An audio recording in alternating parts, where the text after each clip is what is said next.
অনেকের ভুল ধারণা থাকতে পারে নতুন বাইক পারচেস করার পরে 50 স্পিডের উপর উঠানো যাবে না, এরকম ভুল ধারণা থাকতে পারে। কিন্তু না, এটা কিন্তু আসলেই ভুল ধারণা যে নতুন বাইক কেনার পরে 50-55 এর বেশি উঠানো যাবে না, এতে বাইকের ক্ষতি হবে।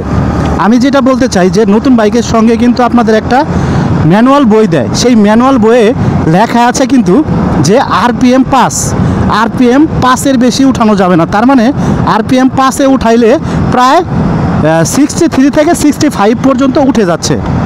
তার মানে কি, আপনি নতুন বাইক কেনার পরে RPM 5-এ রেখে চালাইতে পারবেন প্রায় 65 মানে 65 পর্যন্ত আপনি স্পিড উঠাইতে পারবেন। অনেক শোরুম থেকেও বলে থাকবে যে ভাইয়া আপনি নতুন বাইক তো 1000 থেকে 1500 কিলো পর্যন্ত আপনি 50-55 বেশি উঠাবেন না।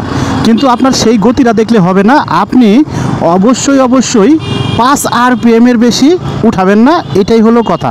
কিন্তু এই আরেকটি বিষয় লক্ষ্য রাখতে হবে, বাইকের গিয়ার কয়টা রাখবেন এই 5 RPM-এ। অবশ্যই অনেকে আসলে মনে করতে পারেন যে আমি 2 গিয়ারে 3 গিয়ারে 5 RPM রাখবো, 1 গিয়ারে 5 RPM রাখবো, এটা কিন্তু হবে না।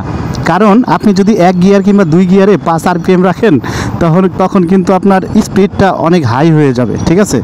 তো কাজেই টপ গিয়ার, মানে আমার যেমন MT-15-এর 6টা গিয়ার আছে, অনেক বাইকে 5টা গিয়ার আছে, আপনি টপ গিয়ারে অবশ্যই RPM 5-এ রাখবেন, 5-এ রাখার চেষ্টা করবেন।